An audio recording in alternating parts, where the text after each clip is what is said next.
जानना जरूरी यह नहीं है कि कटप्पा को बाहुबली ने क्यों मारा, जबकि जानना यह जरूरी है कि नेताजी सुभाष चंद्र बोस को क्यों और किसने मारा। अमर शहीद चंद्रशेखर आजाद की मुखबरी क्यों और किसने की थी। श्री लाल बहादुर शास्त्री को किसने और क्यों मारा। मोहनदास करमचंद गांधी की हत्या के वह कारण क्या थे। डॉक्टर श्याम प्रसाद मुखर्जी की हत्या क्यों और किसने की।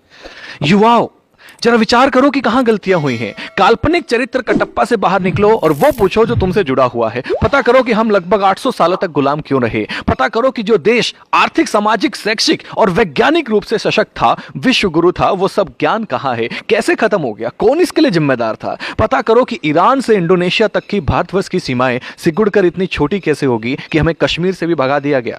पता करो कि सोने की चिड़िया के पंख कैसे कतर दिए गए। पता करो कि गुरु गोविंद सिंह के मासूम बेटों को जिंदा दीवार में क्यों चिनवा दिया गया। पता करो कि महाराणा प्रताप को घास की रोटी क्यों खानी पड़ी। पता करो कि वीर मराठों की सेना पानीपत की तीसरी लड़ाई में अब्दाली से क्यों हार गई। पता करो कि झांसी की रानी वीरांगना लक्ष्मीबाई को किनके गद्दारी का दुष्परिणाम भुगतना पड़ा। पता करो कि वीरों की धरती होते हुए भी हम गुलाम क्यों हुए, हमारी मां बहनों को अपमान की आग में क्यों जलना पड़ा। पता करो कि बिना किसी समर्थन के भी नेहरू देश का पहला प्रधानमंत्री कैसे बन गया।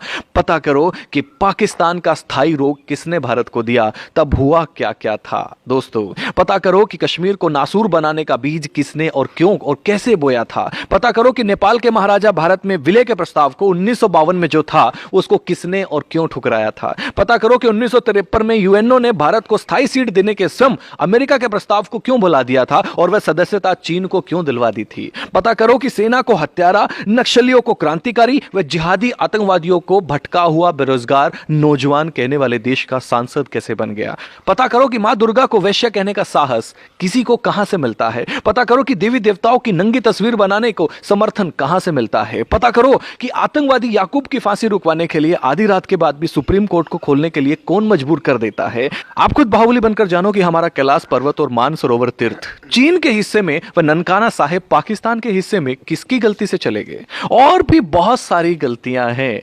हे युवा देश, अपनी दिशा और दशा बदलो। यह समय मजाकों का नहीं है। वह करो जो करणीय है, जो जरूरी है, चिंतन का विषय है। हम क्या थे, क्या हो गए और क्या होंगे। अभी आओ विचार करें मिलकर के इन सभी समस्याओं पे। हम सबका कर्तव्य है कि इतिहास की गलतियों को विवेचना कर देश हित में और भविष्य में उन गलतियों को ना दोहराने का प्रण लें। तब ही हमारी मातृभूमि, हमारी संस्कृति, हमारा धर्म सशक्त, समृद्ध व सम्मानित होगा। जो सेकुलर जाहिल कहते थे कि हस्ती मिटती नहीं हमारी, जाकर देखे दोस्त, अफगान, पाकुर, बांग्लादेश में बस्ती दिखती नहीं तुम्हारी। भारत माता की जय। इसे अधिक से अधिक युवाओं तक पहुंचाएं।